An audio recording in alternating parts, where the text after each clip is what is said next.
Chào ok bà Vija. Ok bà. Cái đó mình nghĩ là lâu khăn lại để Harry lâu chi là lâu lâu ya là. Lâu lâu rồi. Ok. rồi. Hiện sẽ bị mình nó. Sao rồi ấy ha cô mà lâu khen. Sao rồi mình nghĩ đúng à? Hoa cô. Bà lẽ. Sao rồi rationalize lâu đã.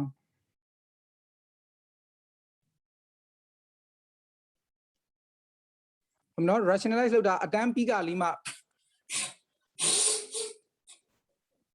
Cái bị đó biểu lại à đó.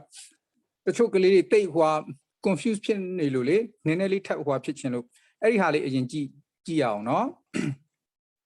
ဆရာတို့တွေနားလီနော်ဆရာဟောဖွင့်လိုက်အောင်စာအုပ်ဖွင့်လိုက်အောင်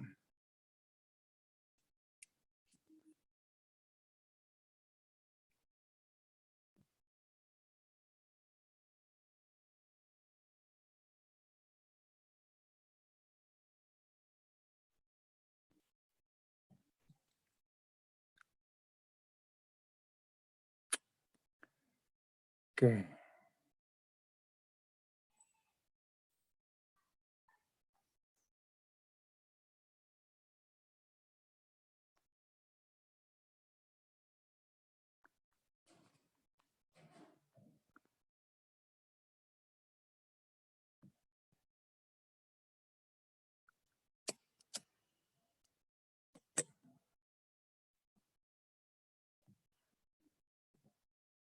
မနေ့တုန်းက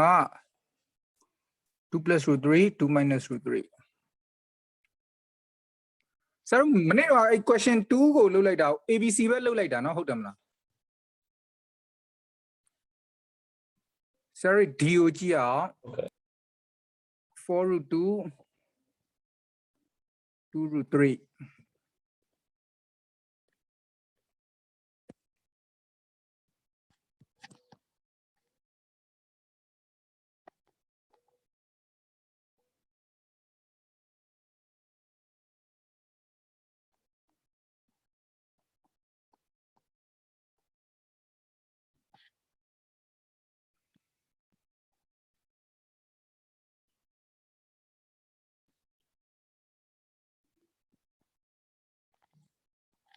โอเคဆရာတို့ question D ကိုကြည့်အောင်เนาะ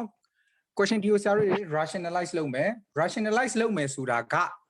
ပိုင်းကြီးမှာရှိတဲ့ square root form ကိုပိုင်းကြီးဟုတ်နော်ဗမာလိုပိုင်းကြီးလို့ခေါ်တယ်အင်္ဂလိပ်လို denominator လို့ခေါ်တယ်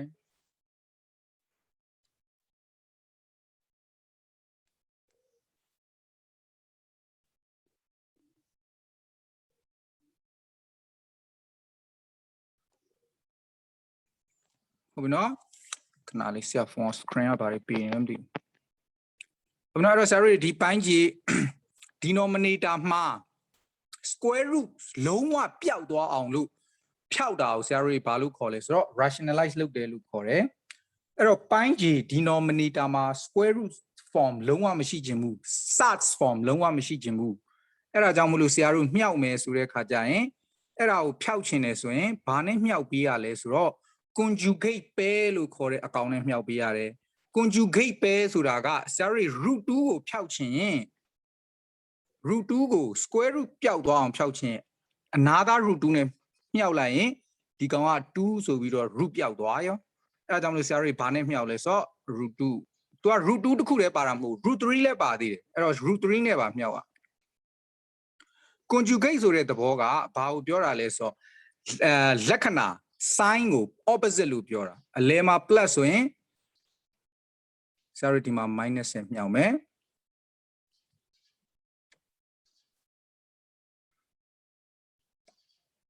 ပြီးတဲ့ခါကျရင်ပိုင်းကြီးကိုမြှောက်တယ်ဆိုရင်ပိုင်းဝေကိုလည်းမြှောက်ပေးရမယ်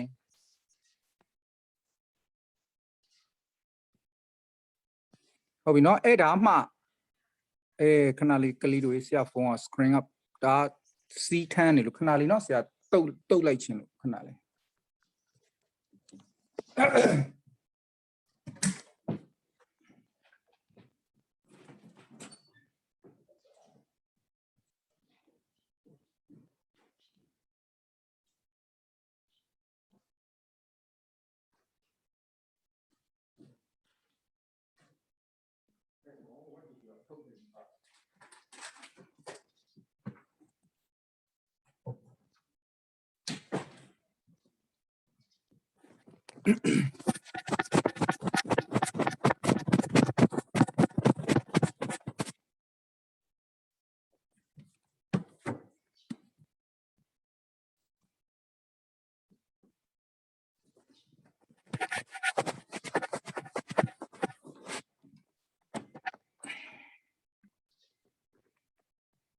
Okay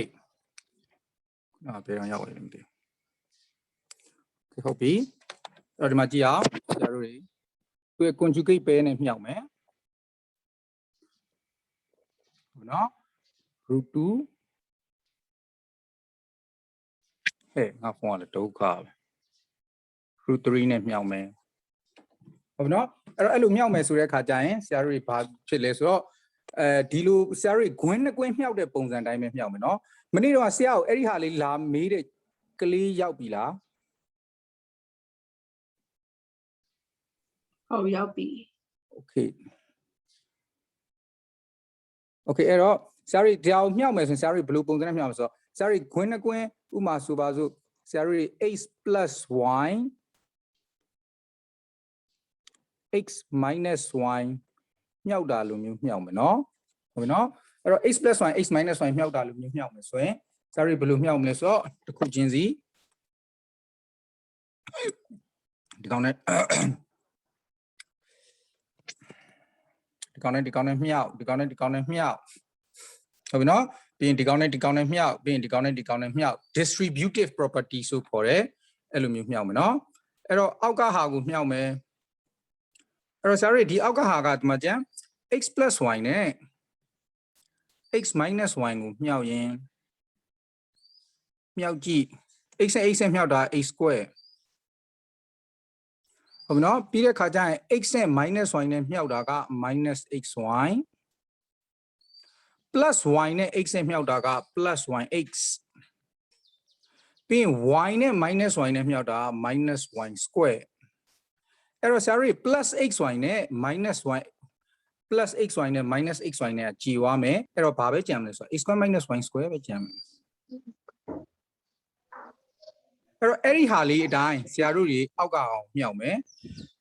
အခုလိုမျိုးတစ်စင်းချင်းစီမြှောက်လဲရတယ်ကိစ္စမရှိဘူးဒါပေမဲ့အချိန်ကြာမှဆိုးလို့ဟုတ်ပြီနော်အဲ့တော့ဆရာတို့တွေအပေါင်းတကွင်းအနှုတ်တကွင်းမြှောက်တယ်လို့အလွယ်မှတ်လဲရတယ်ဟုတ်ပြီနော်အပေါင်းတကွင်းအနှုတ်တကွင်းမြှောက်တယ်ဆိုရင်ဆရာတို့တွေအရှိကကောင်2ဆအနောက်ကကောင်2ဆအလဲမှာအနှုတ်ပြီးပြီဟုတ်ပြီနော်ဒါမှမဟုတ်လေဟိုမမြင်လွယ်သေးလို့ဒီလိုတစ်စင်းချင်းစီမြှောက်မယ်ဆိုလဲမြှောက်ရတယ်ဟုတ်ပြီနော်ဒီလိုတစ်ခုမြှောက်ဒီလိုတစ်ခုမြှောက်ရတယ်ဟုတ်နော်ဒါပေမဲ့မြင်လွယ်တယ်ဆိုရင်တော့တခါတည်းဒီလိုအပေါင်းတကွင်းအနှုတ်တကွင်း x square - y square ဆိုပြီးတခါတည်းပြောင်းမယ်အဲ့တော့ဆရာတို့ပိုင်းခြေမှာဘာဖြစ်သွားမလဲဆိုရင် √2 square minus √3 square ဆိုပြီးဖြစ်သွားမယ်ဒါမျိုးနော်ပိုင်းခြေကိုတက်အရင်ရှင်းပြမယ်နော်ပြီးမှပိုင်းဝေကိုပြမယ်အဲ့တော့ဆရာတို့ √2 square ကဘာရမလဲဆိုတော့2ရတယ်√3 square ကဘာရမလဲဆိုတော့3ရတယ်အဲ့တော့2 - 3ဆိုတော့ -1 ရတယ်ပိုင်းခြေမှာ -1 ရမယ်နော်ဟုတ်ပြီနော်အဲ့တော့ဆရာပိုင်းခြေဟာလေးခဏပြန်ဖြတ်မယ် screen ကတေချာမဆန့်လို့ Okay ဒါဆိုရင်ဆရာတို့ဘာကြည့်မလဲဆိုတော့ဒီကောင်ကြည့်အောင်ဒါဆိုအပေါ်ကိုမြှောက်မယ်အပေါ်ကိုမြှောက်မယ်ဆိုရင် 4√2 နဲ့ √2 နဲ့မြှောက်မယ်အဲ့တော့ဒီမှာကြည့်အောင်နော်ဘေးမှာတက်မြှောက်ပြမယ် 4√2 နဲ့ √2 နဲ့မြှောက်မယ်အဲ့တော့4က4တက်√2 နဲ့ √2 နဲ့မြှောက်တာ2အဲ့တော့ဘယ်လောက်ရမလဲဆိုတော့8ရမယ်ဟုတ်ပြီနော်ပြီးတဲ့အခါကျရင် 4√2 နဲ့ √3 နဲ့မြှောက်မယ်4√2 နဲ့ √3 နဲ့မြှောက်မယ်ဆိုရင်4က4တက်√2 နဲ့ √3 မြှောက်တာဘယ်လောက်ရမလဲဆိုတော့ √6 ရမယ်အဲ့တော့ 4√6 ရမယ်ဟုတ်ပြီနော်ဆရာတို့ကဒီရှေ့ကအပေါင်းနဲ့ဒီရှေ့ကအနှုတ်နဲ့မြှောက်တာမဟုတ်လို့ -4√6 ဟုတ်ပြီနော်ပြီးရင်အနောက်ကကောင်အလှည့်ဒီကောင်နဲ့ဒီကောင်နဲ့မြှောက်မယ်အဲ့ဒါဆိုရင်ဆရာတို့ဘာဖြစ်မလဲဆိုရင် -2√3 နဲ့ √2 နဲ့မြှောက်မယ် ဒါဆရာတို့ဘာရမလဲဆိုရင် -2 က -2 √3 နဲ့ √2 မြောက်တာ √6 အဲ့တော့ -2 √6 ရမယ်ဟုတ်ပြီနော်နောက်ဆုံးတစ်ခုဆရာတို့ဒီကောင်နဲ့မြောက်မယ်အဲ့တော့ -2 √3 နဲ့-√3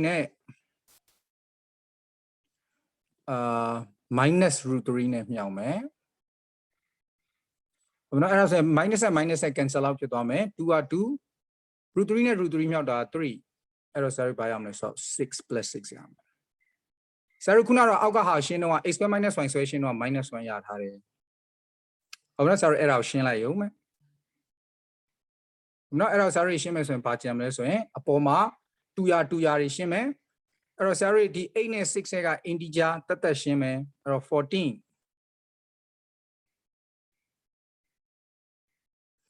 နော် -4 √6 နဲ့ -2 √6 နဲ့ပေါင်းမယ်ဆိုရင်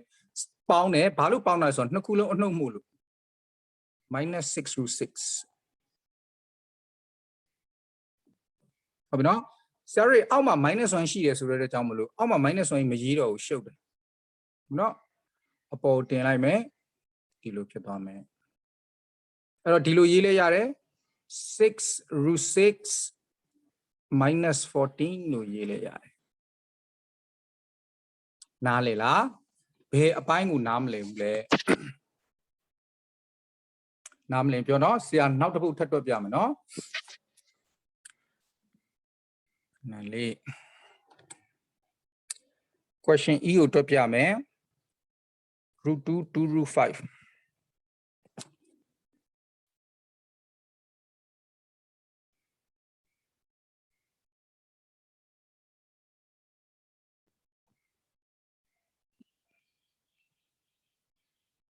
√2 2 √5 နဲ့ √5 √2rationalize လုပ်မယ်ပိုင်းကြီးကို conjugate ပဲနဲ့မြှောက်မယ် √5 မို့လို့ √5 ပါမယ် √2 မို့လို့ √2 လဲပါမယ် conjugate ပဲဆိုတာကလက္ခဏာပြောင်းပြန်အောင်ပြောတာဒီမှာအနှုတ်ဆိုရင်ဒီမှာအပေါင်းပါမယ်အဲ့တော့အောက်ကိုဒါနဲ့မြှောက်တယ်ဆိုရင်အပေါ်ကိုလည်း same ဟာနဲ့မြှောက်ပေးရတယ်ခုနော်ပိုင်းကြီးကိုမြှောက်တော့မယ်ဒါနဲ့မြှောက်မယ်ဒါနဲ့မြှောက်မယ်ဟုတ်ပြီနော်ပြီးတဲ့အခါကျရင်ဒီကောင်နဲ့မြှောက်မယ်ဒီကောင်နဲ့မြှောက်မယ်အခါကျရင်ဆရာတို့ဘာရမလဲဆိုတော့သူ့ရဲ့ pattern အတိုင်း x + 1 x - 1ဆိုရင် x ² - y ² ရမယ်အဲ့တော့ √5 square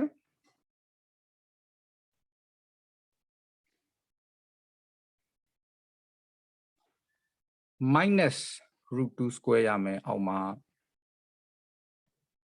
အပေါ်ဟာကိုမြှောက်မယ်နော်အဲ့တော့ပထမဆုံး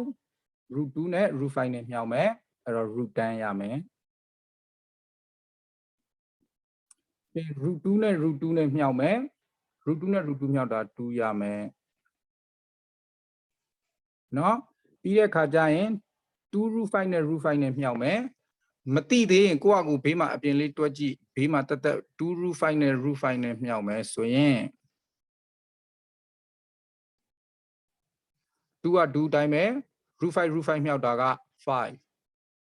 အဲ့တော့10ရမယ်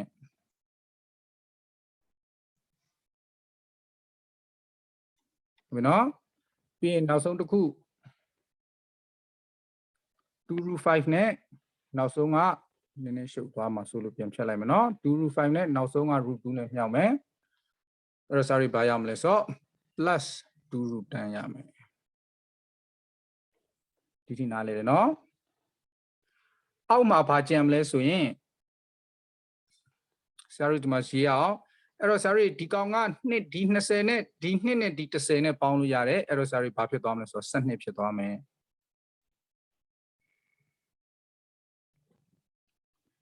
√10 ကိုကြည့်အောင်√10 ကခွဲလို့ရသေးလား√10 ကဆရာတို့ဘာလဲဆိုတော့9 2 10ဟုတ်ပြီနော်သူ့မှာ square number မပါတော့ကြောင့်မလို့ √2 ကထပ်ပြီး simplify လုပ်လို့မရတော့ဆိုတော့ဒီတိုင်းထားမယ်နော်အဲ့တော့1 √10 နဲ့2 √10 နဲ့ပေါင်းမယ်ဆိုရင်ဆရာတို့ဘယ်လောက်ရမလဲဆိုတော့3 √10 ရမယ် ဟုတ်ပြီနော်ဒါဆိုအောက်ကကောင်က root 5 the whole square ကဆရာတို့ဘာလဲဆိုတော့5 root 2 the whole square က2အဲ့တော့5 minus 2ဆိုတော့ဆရာတို့ဘာရမလဲဆိုတော့3ရမယ်ဟုတ်နော်အဖြေကိုဒီမှာထားခဲ့လို့မရသေးဘူးနော်ဘာဖြစ်လို့လဲဆိုတော့simplest form မဟုတ်သေးလို့ simplest form ဘာလို့မဖြစ်သေးတာလဲဆိုတော့ခြေလို့ရတာကြံသေးလို့ဘာရလဲဆိုရင်ဒီအပေါ်ကွင်းထဲကနေ common factor ကိုဘုံထုတ်လို့ရတယ်ဘာကိုဘုံထုတ်လို့ရဆိုတော့3ကိုဘုံထုတ်လို့ရတယ်အဲ့တော့ဒီ3ကိုဘုံထုတ်လိုက်အဲ့တော့12က4ဖြစ်သွားလိမ့်မယ်ပြန်ဝင်မြောက်ကြည့်ခုနကလို12နဲ့3 root 10ဆိုပြီးပြန်ရတယ်အဲ့တော့အပေါ်က3နဲ့အောက်က3နဲ့ကြည့်မယ်အဲ့တော့ your final answer should be like this အဲ့တော့ဒီအပေါ်ကကောင် simplify လုပ်ရင်4 plus root 10ရရမယ်သဘောပေါက်လားသဘောမပေါက်တဲ့ကလေးရှိရင်ပြောပါဟုတ်ပါတယ် ဖေးဒါဆိုရင်ဆရာသမီးတို့သားတို့မနေ့တုန်းကပေးလိုက်တဲ့ဟာလေးဟုတ်ပြီနော်ဆရာမစစ်ပေးခင်ပူချင်းသေးသွားအောင်လို့ဆရာ e ထိတွက်ပေးပြီးပြီဆိုတော့ FGHIJK အဲ့ဒါလေးကိုပြီးအောင်ဆက်တွက်လိုက်ပါပြီးပြီဆိုရင်ဆရာတို့တွေမနေ့ကစာအိမ်စာပေးလိုက်တာပြန်ရှင်းပြပေးမယ်ပြန်စစ်ပေးမယ်ပြီးတဲ့အခါကျရင်စာအသစ်သင်မယ်နော် ကဲပါ ဆရာ screen share ပေးဖို့လိုလားစာအုပ်ရပြီလားစာအုပ် file နဲ့ရပြီလား စောက်ကဘယ်ဖိုင်လဲ အဲဟို special ပေးပါလားရှင်ဟိုစာအုပ်ကအများကြီးမတွေ့ဘူး Okay ခဏလေးသားလေးတို့တခါတည်းမှတ်ထားလိုက်ဒီမှာစာအုပ်တွေကအများကြီးမို့လို့ဆိုရင်ဒီကိုကြည့်ဆရာတို့ဒီနေ့သင်နေတဲ့ခေါင်းစဉ်ကဆရာတို့ဒီနေ့သင်တဲ့ဘာသာက Father Pure Maths အဲ့တော့စာအုပ်မျက်နှာဖုံးမှာ Father Pure Maths ဆိုရေးထားတဲ့စာအုပ်ကိုသုံးပြီးသင်မယ်အဲ့တော့ Father Pure Maths ဆိုသုံးရေးထားတဲ့စာအုပ်လိုက်ရှာ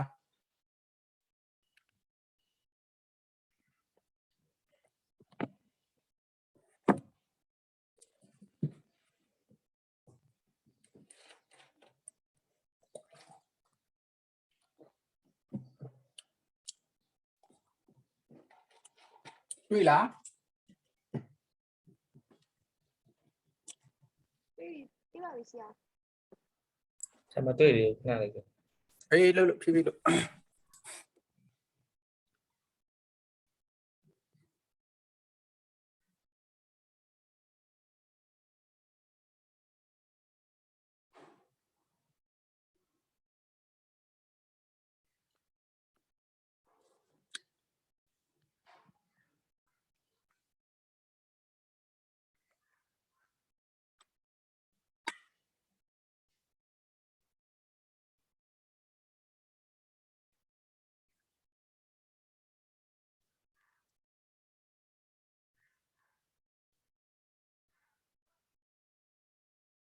ဆရာမတွေ့ဘူးဖြစ်နေတယ်ဆရာ တွေ့ဦးဖြစ်နေတယ်ဆိုရင်ဆရာကဟိုမှာ group ထဲမှာအခု file ပို့ပေးမယ် Viber group ကိုကြည့်လိုက်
ဘာလို့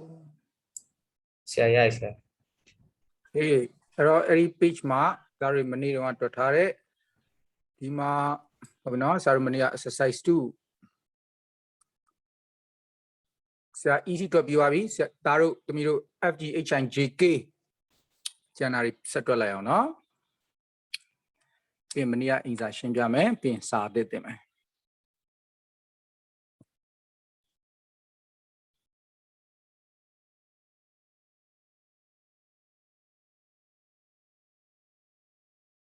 အဲ့စာမျက်နှာဘယ်လောက်မှအတမ်းမတွေ့လို့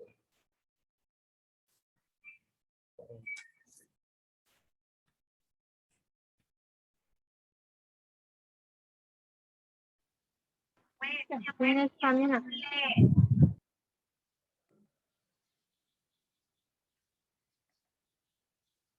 exercise 2 chapter 1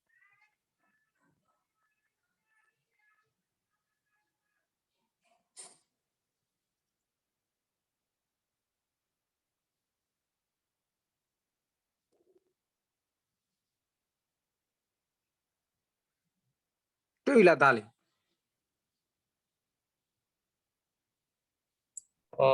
ဟုတ်တွေ့တယ်တွေ့စရာ Okay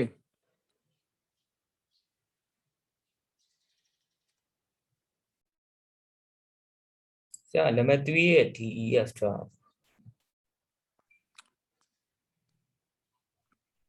ငါသားလေးဘာတွေဖြစ်နေတော့ ဟုတ်ပါဘယ်ပုံစံတွေ့အောင်မသိပါဘူး chapter 1 exercise 2 question 2 e ဆရာတို့တွေဆရာ e ထိတွက်ပေးပြီးသွားပြီ F G H I J K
ကလေးတို့ဖြည်းဖြည်းတွက်နော်ပြီးရင်ပြောနော်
ကလေးတို့ရလားပြီးပြီလား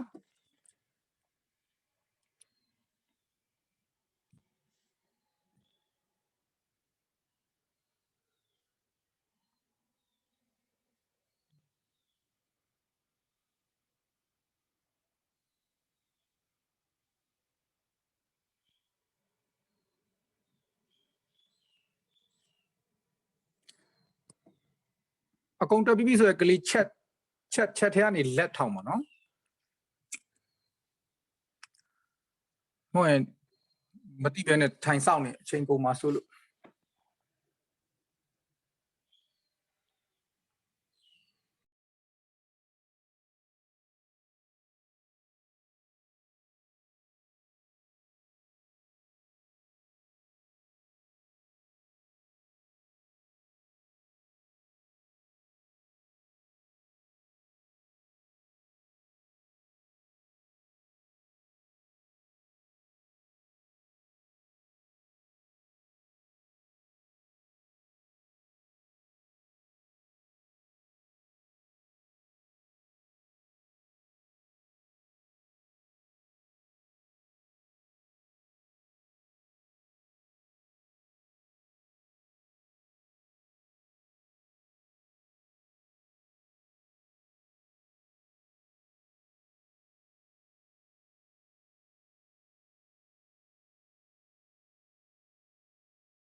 Neo Janile, Bidu like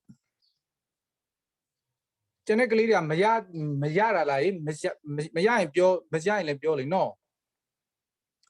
Samala to him, Janet, very pure.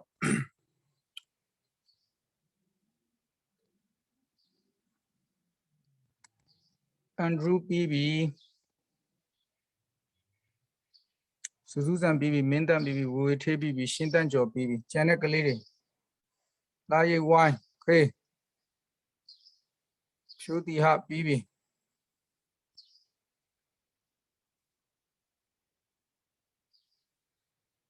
Also a BB la. No theories of BB. Okay. ဆရာ Yeah. ဟုတ်ကဲ့ဗျဟိုဟာတော့ကြီးလေးချက်တွက်ပြပါလားဆရာ။အနေနဲ့ဆရာပြီးတော့တွက်ရတာ Ebo, don't be my boy, die. Matin Bioli, era Jamu, Taru Tini la Matina, Pure Behale Pure. ဟိုဟာနံပါတ်ကြီးခင်ဗျ Number ကြီးခင်ဗျကြီးခင်ဗျ okay, how then number G at top jam, number G got Hopi Canalino, Loloze, Janet Lady a console on Cana Salem, no? ခင်ဗျ In a dolling archer, conship go.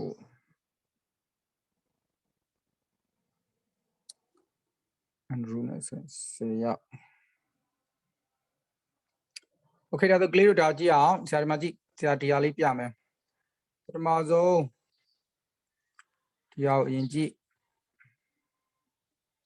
Piwabi Sure Kalidu, Taru Dima Taru Totara, a Pim Mamma Chachi.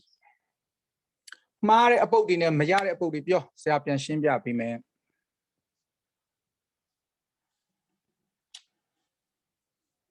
Amana, Saru Dimana, and Saga Sari to Kainara is a Sari di Afan Ibido G H I G K Legu. Pio.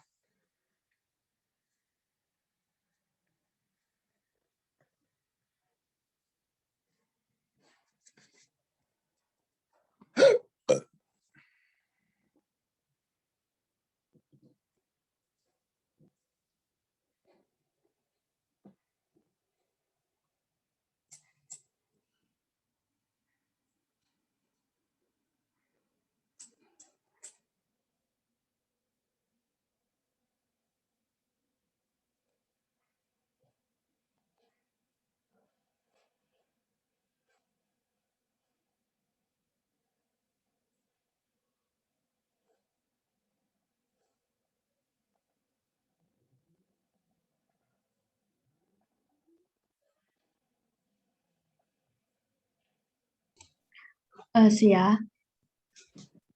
Yoba. Sia na polo to bia wala. Tam nau song ni ama. Tai me ao tin ni. Nau.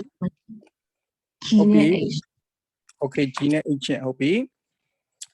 No, H question Mara Nibale. Satina Pura.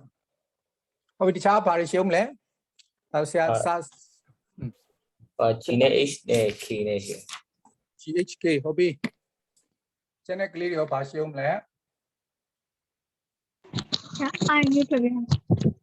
I. GHI. Two about a go lonely baba. Okay. Well, but if you look, take each and every. Not to miss out on CDP on it.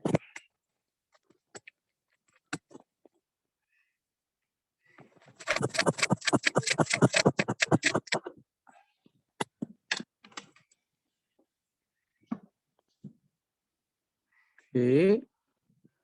Gigan is some man.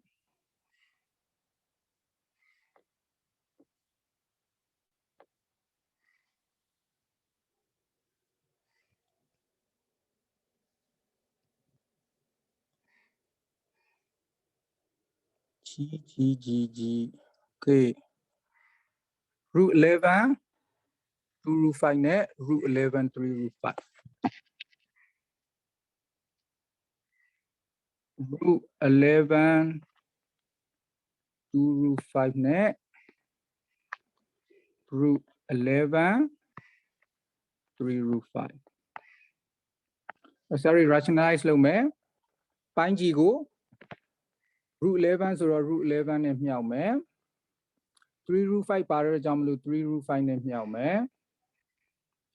ဒီကောင်ကအပေါင်းဖြစ်တဲ့အတွက်ကြောင့်မလို့သူ့ရဲ့စံကျင်ဘက်အနှုတ်နဲ့မြှောက်မယ်အပေါ်ကူလည်းအတူတူအတိုင်းမြှောက်မယ်ဒီထိနားလေလား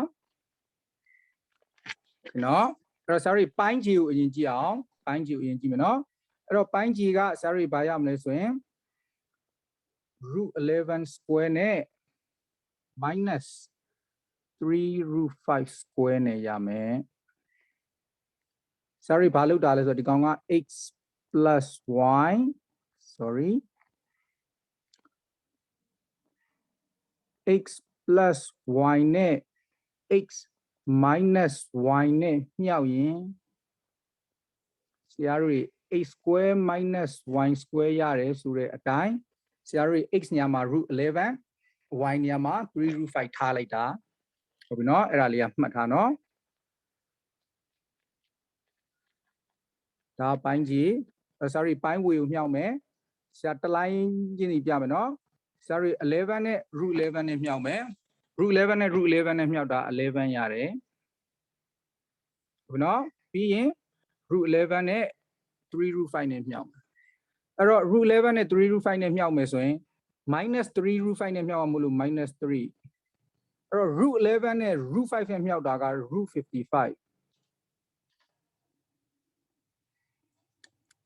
ဟုတ်ပြီနော်ပြီးပြီဆိုရင်အနောက်အကောင်အလှည့်တောင်းဆိုရင် plus 2 root 55ပြီးရင်နောက်ဆုံးကောင်လှည့်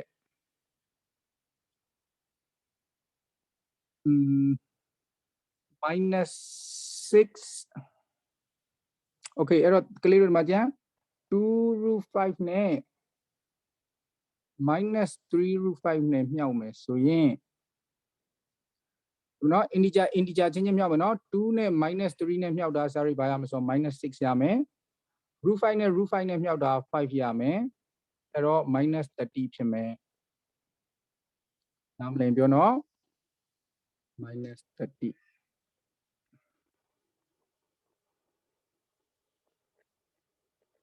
okay ဒါဆိုဆရာတို့ရှင်းတော့မယ် root 11 square ကဆရာဒီလိုပဲဖြတ်ပြီးရှင်းသွားမယ်ရတယ်မလားဆရာ screen မလောက်လို့လေဒီလက်ရှိရေးထားတာကိုပဲဆရာရှင်းသွားမယ်နော်အဲ့တော့ root 11 the whole square ဆရာတို့ဘာလဲဆိုတော့11ဒါတို့ဒီမှာကျန် okay ဒီမှာကြည့်3 root 5 the whole square ကိုတင် square ဆိုတာကလေဒီလိုကြည့်ရတယ်ဒီအပေါ်က square ကဒီ3ကိုလည်း square တင်ရမယ်ဟုတ်ပြီနော်3နဲ့ရော root 5နဲ့ရောဆိုင်တယ်နော်အဲ့တော့3ကို the whole square တင်တာက9 root 5ကို the whole square တင်တာက5အဲ့တော့45ရမယ်ဟုတ်ပြီနော်အဲ့တော့3 root 5 the whole square က sorry 45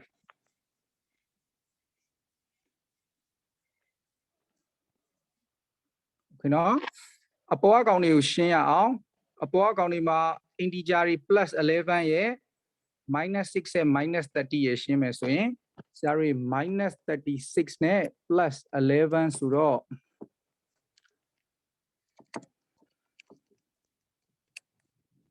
minus 25ရမယ်နော် sorry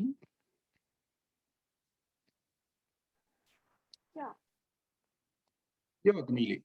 minus 6ကဘယ်ရောက်လာလဲ ဘာကြီး နာ minus 6နာထည့်လိုက်တာလေ ခဏလေးသမီးလေး minus 6ဟုတ်ကဲ့ဆရာအဲ့ဒီဟာလေ minus 6ကဘယ်လိုဖြစ် ဟိုဟုတ်သားပဲ minus 6ကဘယ်ရောက်လာလဲအော် sorry ဆရာဒီ30ကိုချရေးဖို့မှားပါတယ်ဒါဆို minus 6ကပိုနေတာ minus 30ပဲဆရာအဆင့်ကျော်ဖို့လုပ်ပြီးတော့မှဟိုကမဖြစ်တော့တာအဲ့တော့ဆရာတို့ဒီရှေ့က minus 30နဲ့ဆရာတို့ဒီရှေ့က11နဲ့ပဲ ဟုတ်ပြီနော် okay ကျေးဇူးပါဆရာ6ချရေးပြီးတော့မှအဆင့်မကျော်ဘဲနဲ့ရှင်းပြမယ်ဆိုပြီးတော့နောက်နှစ်ခါရေးတယ်လို့ဖြစ်သွားတာဟုတ်ပြီနော်အဲ့တော့ sorry 11နဲ့ -30 နဲ့ပဲနော်ဟုတ်ပြီနော်2 3 6 6 5 30ဟုတ်တယ်ဟုတ်ပြီနော်အဲ့တော့ sorry ဒီကောင်ဘာရမလဲဆိုတော့ integer ရှင်းမယ်ဆိုရင်11နဲ့ -30 နဲ့ကိုရှင်းတာဘယ်လောက်ရမလဲဆိုရင် -19 ရမယ်ဟုတ်ပြီနော်အဲ့တော့ဖြတ်မယ် -19 ဟုတ်နော်အဲ့တော့ -3 root 55နဲ့2 root 55နဲ့ကိုရှင်းတာ sorry ဘာရမလဲဆိုတော့ -1 root 55ရမယ်ဒီနားလေလား11နဲ့45နဲ့ကိုရှင်းမယ်45 minus 11ဟုတ်နော် sorry ဘယ်လောက်ရမလဲဆိုတော့34ရမယ် minus 34 minus တွေအားလုံး cancel out လုပ်လိုက်မယ်ဒီလိုကြည့်ရမယ်ဟုတ်ပြီနော်ရပါလား ဆရာ19နဲ့ရှိရအနုကအပေါင်းဖြစ်သွားတာလား သမီးလေးဒီမှာကြည့်ဆရာပြမယ်သမီး तू ကဒီလိုရှိတာကိုနားသဘောပေါက်လားဟုတ် okay ဆရာတို့တွေ minus ကို cancel minus ကိုဘုံထုတ်မယ်ဆိုရင်ဆရာတို့တွေဒီလိုဘုံထုတ်လိုက်မယ်ဆိုရင်ဒီကောင်ကအပေါင်းဖြစ်သွားလိမ့်မယ်ဟုတ်လားအော်ဟုတ် သမီးပြန်ပြီးတော့ဝင်မြောက်ရင်နှစ်ခုလုံးအနှုတ်ပြန်ဖြစ်သွားလိမ့်မယ်ဟုတ်တယ်နော် bracket ဖယ်လိုက်ရင် bracket ဖယ်ပြီးတော့ပြန်မြောက်လိုက်မယ်ဆိုရင်နှစ်ခုလုံးအနှုတ်ပြန်ဖြစ်သွားလိမ့်မယ်အဲ့တော့ minus ကိုဘုံထုတ်လိုက်မယ်ဆိုရင် sorry အလဲအကောင်အပေါင်းဖြစ်သွားအဲ့တော့ဒီဘုံထုတ်လိုက်တဲ့ minus နဲ့အောက်က minus နဲ့ cancel out ဖြစ်သွားမယ်အဲ့တော့ sorry ဒါပဲကြံမယ်ဟုတ်ဒီနော်နားမလည်တာရှိပါလား okay မသိသေးရင်ပြောတော့ပြီးရင် sorry နောက်တစ်ခုကဘာလဲဆိုတော့ဒီ h ခဏနေမှပြောပြမယ်အရွှေကြီးမို့လို့အမှန်မေကွန်မှာဟိုဟာမေကွန်တိတ်ဟိုမှာဖြစ်သွားတာနေ2 plus root 10နဲ့2 plus root 5နဲ့ root 2 root 5 2 root 10 2 plus root 10နဲ့ root 2 root 5နော် sorry မြောက်မယ် root 2 root 5ဆိုရင် root 2 root 5အရှိမအပေါင်းဆိုရင်အနောက်မှာအနှုတ် okay မြောက်ပြီထုံးစံအတိုင်းဒါ x ဒါ y အဲ့တော့ sorry a square minus y square root 2 the whole square minus root 5 the whole square ဟုတ်ပြီနော်ပြီးအပေါ်အကောင်တွေတစ်ခုချင်းစီမြောက်မယ်2နဲ့ root 2နဲ့မြောက်တာ2 root 2ဟုတ်နော်2နဲ့ root 5နဲ့မြောက်တာ minus 2 root 5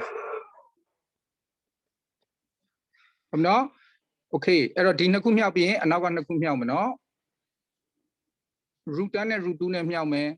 root 10နဲ့ root 2မြောက်တာလေဒီမှာကြည့်အောင်နော် root 10နဲ့ root 2မြောက်တာဆရာတွေဘာရလဲဆိုတော့ root 20ရတာဟုတ် root 20ကိုတခါတည်း simplify လုပ်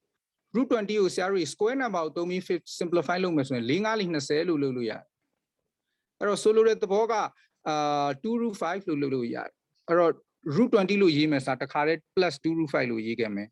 အဲ့ဒီ root 20ကနေပြီးတော့2 root 5ဖြစ်သွားတာကိုမသိတဲ့လူရှိပါလားရှိပါဘူး okay အဲ့ sorry ဘာဖြစ်မလဲဆိုတော့ plus 2 root 5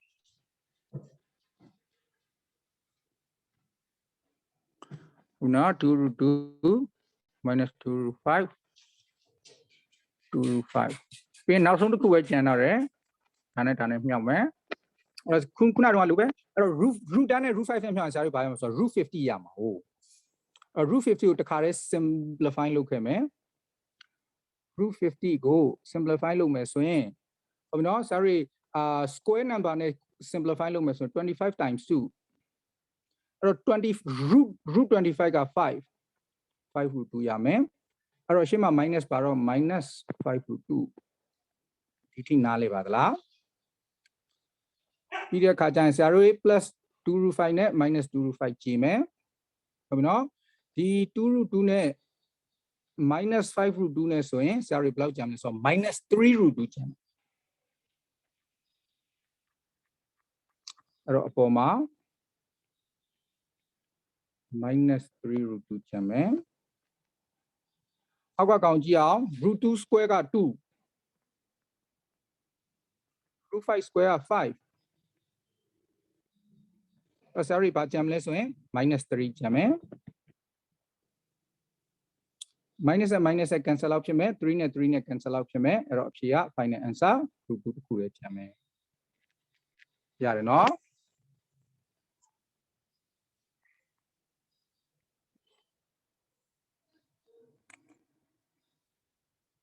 J AB နဲ့ A root B B root A okay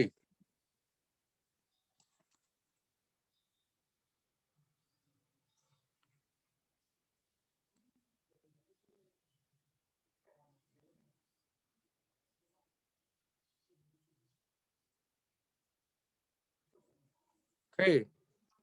clear ဒီကိုကြည့်အောင်နော်ဆရာမေးခွန်းကူတာမှန်ရဲ့လားတစ်ချက်တော့ကြည့်ပြပါ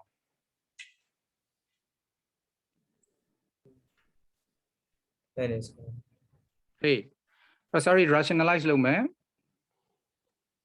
ဟုတ်ပြီနော် sorry ဒီမှာ A root B ဆိုရင်သူအနောက်မှာလည်း A root B ပါမယ် B root A ဆိုရင် B root A ပါမယ်အရှိမအနှုတ်ဆိုရင်အနောက်မှာအပေါင်းနဲ့မြောက်မယ်အဲ့ဒါကို conjugate ပဲလို့ခေါ်တယ်အပေါ်လည်းအဲ့အတိုင်းမြောက်မယ်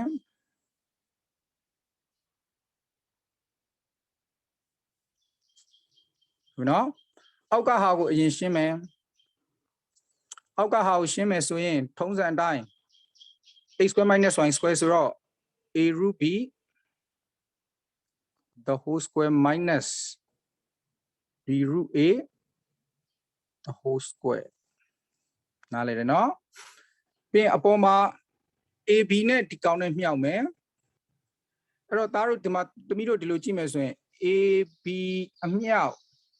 a root b ဆိုရင် a ကနှလုံးဆိုတော့ a square b ကတစ်လုံးနဲ့ b နောက်မှာတွားသူ root b တက်တက်ထပ်ပါ a square b root b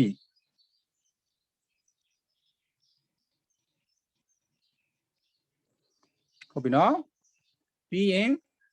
ဟိုးနောက်ကောင်ကြော်မြောက်မယ်အဲ့တော့ sorry ဘာနဲ့မြောက်မှာလဲဆိုတော့ b root a နဲ့ ab နဲ့မြောက်မယ်ဒါဆိုရင် b ကနှလုံး ab square root a plus ab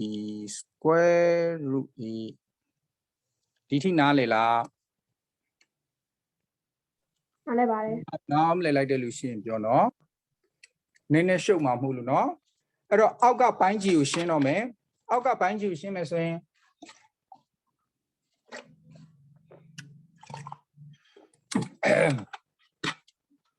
အောက်ကပိုင်းကြီးကိုရှင်းမယ်ဆိုရင်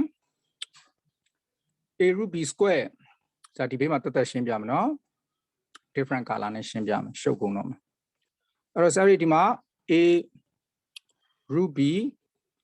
the whole square ဆိုရင်ဟုတ်ပြီနော်ဒီ the whole square ကဘာနဲ့ဆိုင်လဲဆိုတော့ a square root b the whole square ဟုတ်ပြီနော်အဲ့တော့ sorry ဘာရမလဲဆိုတော့ a square b ရမယ်ဒီနော်အဲ့တော့ sorry ဒီကောက်နေရာမှာဘာရေးမလဲဆိုတော့ a square b okay တူတူပဲဆရာတို့တွေဟိုအောက်ကခေါင်းအနောက်ကခေါင်းရှင်းမယ် b root a the whole square ဆိုရင် b square into root a square နဲ့အတူတူပဲအဲ့တော့ b square က b square root a the whole square က a ဆိုတော့ ab square အဲ့တော့ဒီကောက်နေရာမှာဆရာတို့ဘာရေးမလဲဆိုတော့ ab square လို့ရေးမယ်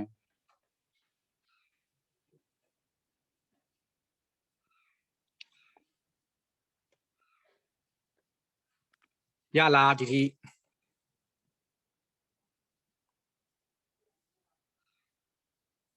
ရပါတယ်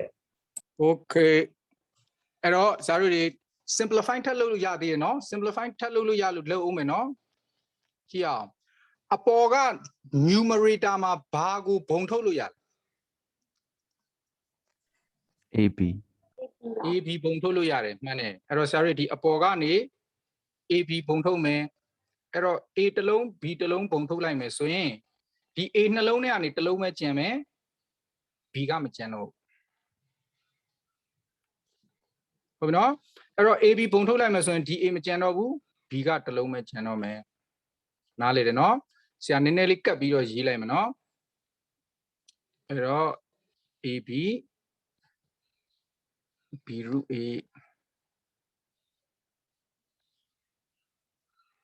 ဆရာတို့အပြင်မှာ AB ပုံထုတ်လိုက်ပြီဟုတ်ပြီနော်အောက်ကလည်း AB ပုံထုတ်လို့ရတယ်အောက်ကလည်း AB ပုံထုတ်လိုက်ရင်ဆရာတို့ဘာကြမ်းလဲဆိုတော့ A တစ်လုံး B တစ်လုံးပုံထုတ်လို့ရတယ် shoot ဟုတ်နော် A တစ်လုံး B တစ်လုံးပုံထုတ်လိုက်ရင်ဒီတစ်လုံးပဲကြမ်းမယ်ဒီတစ်လုံးပဲကြမ်းမယ်အဲ့တော့ A minus B ထုံးစံတိုင်းအပေါ်က AB နဲ့အောက်က AB နဲ့ကြည့်မယ်အဲ့တော့ဒီတိုင်းကြမ်းမယ်ဒါ final answer ဟုတ်ပြီနော်ဒါ the most simplified answer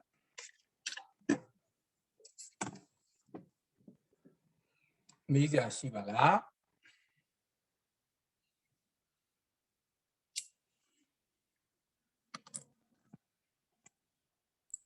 ရှိတော့ Okay ဒါဆိုနောက်တစ်ခုကြည့်အောင်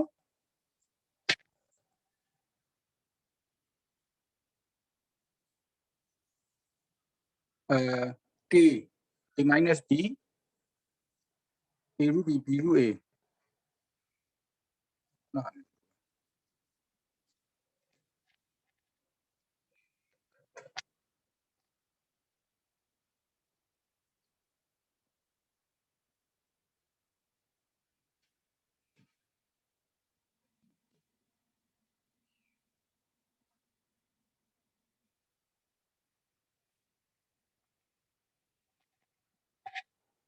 ဟုတ်လား Okay အဲ့တော့ဆရာတို့တွေကြည့်ကြအောင်ဒါဆရာတို့ထုံးစံတိုင်းမြောက်မယ် A root B plus B root A နဲ့မြောက်မယ်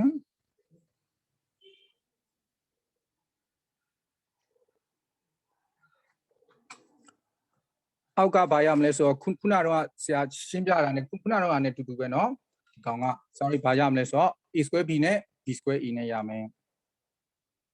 ဒီအစင်မကျော်တော့ပါဘူးကွာ A root B the whole square minus B root A the whole square အပေါ်ကနည်းနည်းရှုပ်မယ်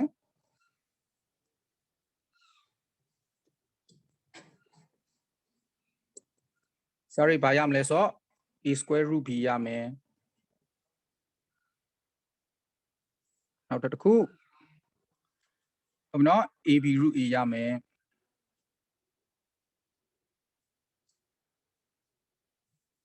ဟုတ်နော်ပြီးတဲ့ခါကျရင်ဒီလိုမြောက်မယ် minus AB root B ရမယ်နောက်တစ်ခုမြောက်မယ် minus B square root A ရမယ်သဘောပေါက်ပါလားအဲ့တော့အပေါ်ကကောင်မှအပေါ်ကကောင်တွေမှာရှင်းလို့ရတာရှိလားအပေါ်ကောင်တွေကဘာမှရှင်းလို့မရတော့ဘူးเนาะအပေါ်ကောင်တွေကဘာမှရှင်းလို့မရဘူးအောက်ကကောင်ပဲရှင်းမယ်ဒီကောင်က A square B ရမယ်ဒီကောင်က B square A ရမယ်သဘောပေါက်တယ်เนาะ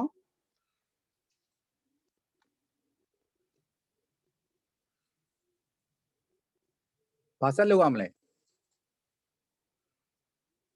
ဘာဆက်လုပ်ဆရာကြံသေးလဲ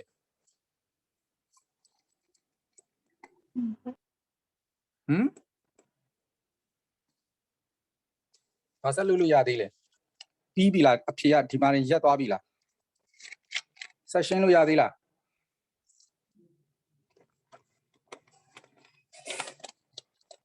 ဆက်ရှင်းလို့မရတော့ဘူးเนาะဒီမှာတွေမဲ့ရက်သွားပြီเนาะဘာဖြစ်လို့လဲဆိုတော့အပေါ်မှာဘုံထုတ်လို့ရတာဘာပါလဲအပေါ်မှာဘုံထုတ်လို့ရတာဘာမှမပါဘူးဘုံတော့အောက်ကလည်းဘုံထုတ်လို့မရဘူးဘာမှလည်းခြေလို့မရဘူးပြီးပြီဒါဟုတ်ပြီနော်ဒါတို့ exercise အများကြီးထပ်တွက်ဖို့လိုသေးတယ် အဲ့ဆရာ ပြောပါ H ကမိကုန်းမှားနေရောဒီတိုင်းထားရမလား H ရexam မှာအဲ့လိုကြီးကြည့်ရတာတိုက်ပိုဖြစ်လိမ့်မယ်တိုက်ပိုဖြစ်သွားရင်းနဲ့အဲ့လိုရှုပ်တဲ့ဟာကြီးဖြစ်သွားတာဆရာဟိုနေ့တော့ပြောခဲ့တယ်လို့မျိုးပဲဆရာတို့ Edexcel ရော the British curriculum တွေကအဲ့လိုမြှောက်ခိုင်းတဲ့ခါကျရင်အဲ့လောက်ကြီးရှုပ်ထွေးတဲ့ဟာဖြစ်အောင်သူတို့မမြှောက်ခိုင်းဘူးเนาะ simple ဖြစ်တဲ့ဟာ simplifying လုပ်လို့ရတဲ့ဟာတွေပဲသူတို့ exam မှာပဲပြီးအဲ့လို simplifying လုံးဝလုပ်လို့မရတဲ့ဟာလုံးဝရှုပ်ရှက်ခတ်နေတဲ့ဟာဒီသူတို့ပေးလိပေးထားမရှိတိုက်ပူဖြစ်သွားတာဖြစ်လိမ့်မယ်အဲ့တော့အဲ့ဒါထားထားလိုက်တော့ဟုတ်ပြီနော် okay ခဏလေးဆရာဟွာတခုပြောပြမယ် calculator တားတို့သမီးတို့ international school ကလာတဲ့ကလေးတွေရှိလားရှိတဲ့ကလေးတွေလက်ထောင်ပါ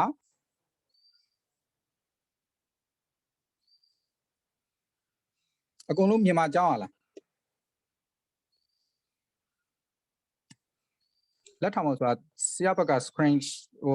whiteboard share တိုင်းတားတို့သမီးတို့ရဲ့ video ဘာမှမမြင်ရတော့တားတို့မျက်နှာလည်းမမြင်အောင်လက်ထောင်တာလည်းမမြင်အောင်เนาะ okay အဲ့တော့အကုန်လုံးကမြန်မာကျောင်းကကလေးတွေနဲ့တူတယ်เนาะ okay Indra Jizimo ဟွာက okay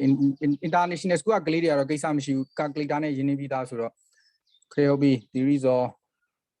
ဆရာတို့ဒီမှာက calculator သုံးခွင့်ပေးထားတယ်ဟုတ်ပြီနော်scientific calculator သုံးလို့ရတယ်ဆရာတို့ model ရအမျိုးမျိုးရှိတယ်ဟုတ်ပြီနော်များသောအားဖြင့်တော့ Casio brand တွေကတော့အသုံးများတယ်ဟုတ်နော်ဆရာတို့ဘာလို့ခေါ်လဲဆိုတော့ Casio brand မှာ FX 991 ES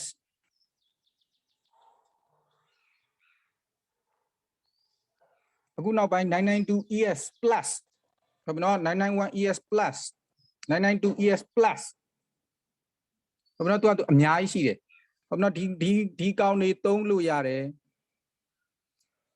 အဲ့တော့အဲ့ဒီ calculator လေး online မှာရှာကြည့်လိုက်ဟိုဟာတွေမှာရှိလေရှိတာရှိတယ် shop.com.mm လို့ဘာညာကူကတော့ Facebook တို့ဘာတို့မှာအခုကတော့ sign တွေကဖွင့်လားမဖွင့်လားဆရာလည်းအိမ်ကအိမ်မှာထွက်တာကြတော့မသိတော့ဘူးနော်ရန်ကုန်ကကလေးတွေရွယ်လားနယ်ကကလေးတွေနယ်ကနေတက်နေတဲ့ကလေးပါလားနယ်မှာတော့မသိဘူးเนาะဆရာအဲ့တော့ပြီးတဲ့ခါကြလို့ရှိရင် okay သမီးလေးကနယ်မှာလည်းရှိတော့ရှိမှာပါ calculator ကတော့ရှိလောက်ပါတယ် electronic store တွေမှာရှိလိမ့်မယ်ဟုတ်နော်ပြီးတဲ့ခါကျရင်ဒီကောင်ဆိုလို့ရှိရင်ဆရာတို့ဘယ်လောက်ပေးရလဲဆိုတော့model အဲ့လောက်ဟာတွေကဆရာတို့2000ဝက်3000လောက်ပေးရတယ်ဟုတ်နော်အဲ့တော့အကယ်၍ဟိုမဖြစ်ချင်ဘူးဆိုရင်နောက်တစ်မျိုးကဆရာ model number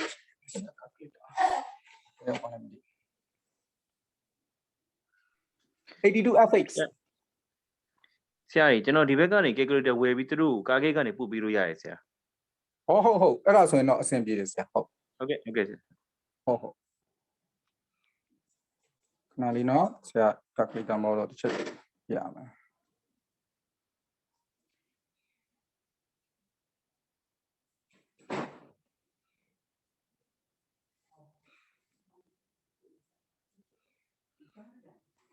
95 ES plus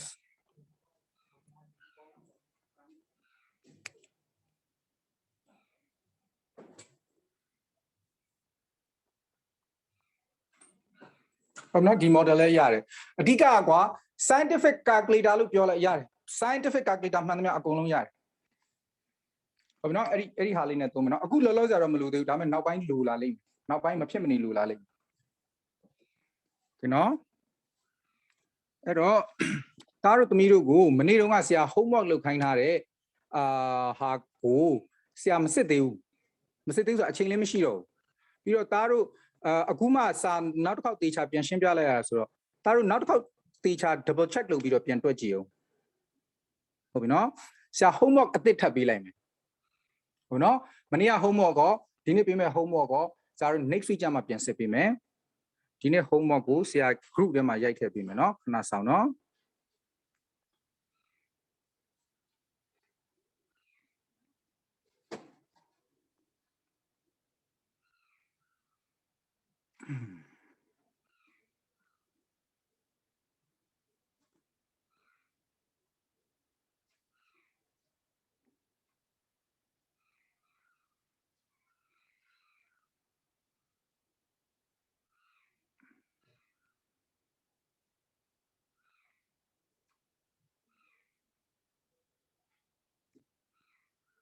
ဒီနေ့ပြန်ရှင်းပြပေးတဲ့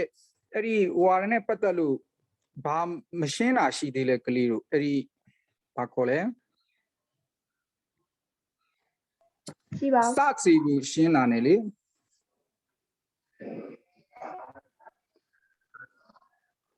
ရှိပါဘူး ရပါဆရာ ရတယ်နော်ခဏလေးနော်ခဏလေးဆောင်နော်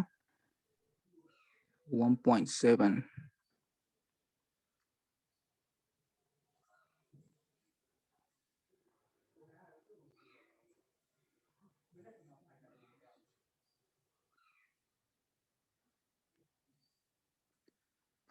ဆရာ screen share ပေးမယ်နော်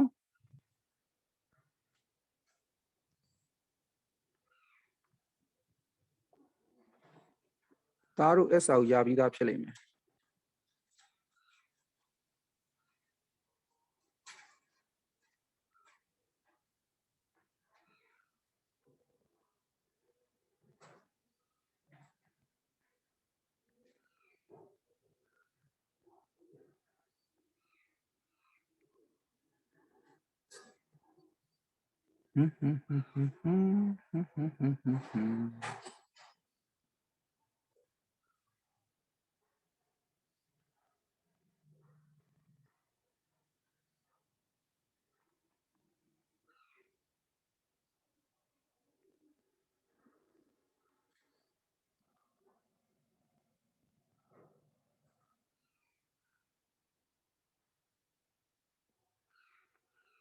ကလေးတို့ဒီစာအုပ်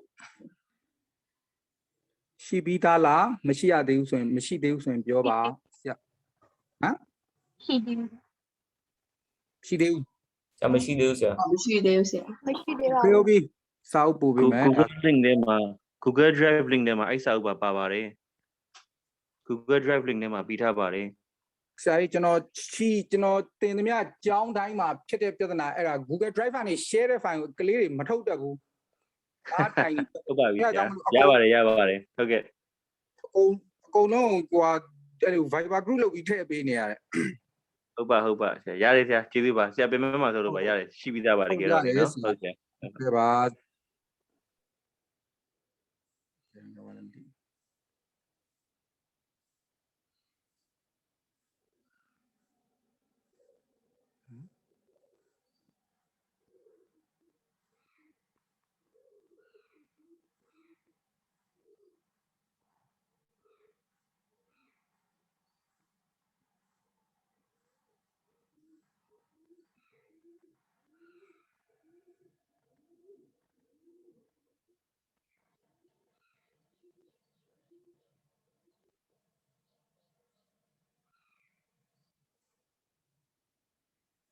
ဖွင့်လို့ရမရတစ်ချက်ကြည့်ပေးနော်ဘာလို့0 byte ဖြစ်နေရလဲမသိ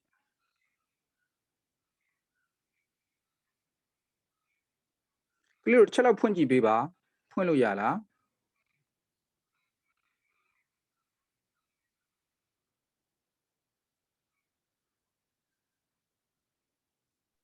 ရပါတယ်ဆရာ ရတယ်နော် okay ရတယ်ဆရာ ရတယ်ဆရာ အဲ့ဒီမှာအဲ့ဒီဟာလေးကိုကြည့်လိုက်ပါအဲ့ဒီမှာဆရာတို့ဘာရှိလဲဆိုရင်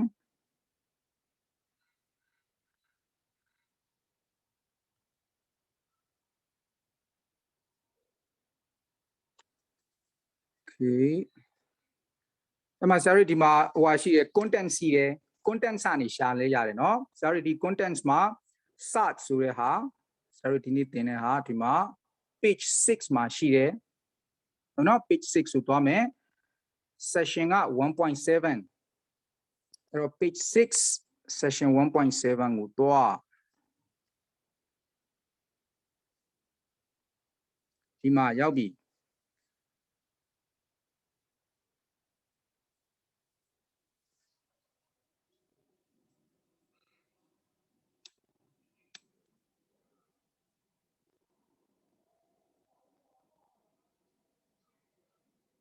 ဟုတ်နော်အဲ့တော့1.7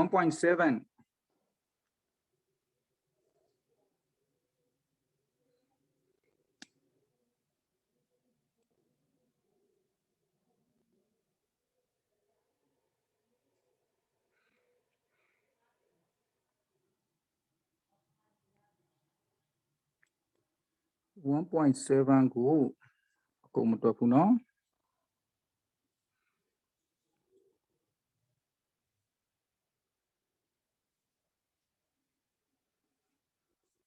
ကလေးတို့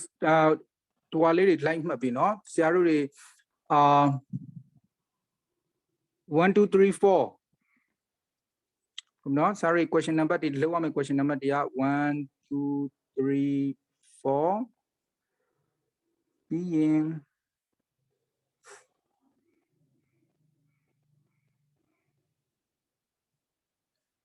7 12 13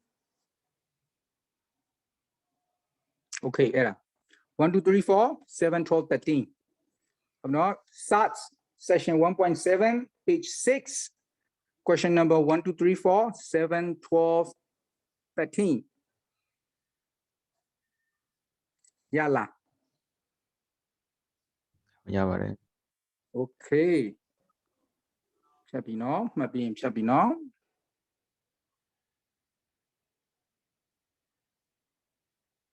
ဟုတ်ပြီဒါဆိုရင်ဒီနေ့သင်တဲ့ဟာလေးတွေမေးစရာရှိသေးလားမရှိတော့ရင်ဒီနေ့သင်ခန်းစာဒီမှာရက်မယ် ပြပါဦး okay ပြောပါ homework လေးတွေပြအောင်လုပ်ထားပေးပါဟုတ်ပြီနော်ဆရာတို့ next week pure maths အချိန်ရောက်မှပြန်ရှင်းပြပေးမယ်မနေ့ပြန်ဆရာတွေ mathematics ဒီစတင်ပါမယ် okay see you tomorrow bye bye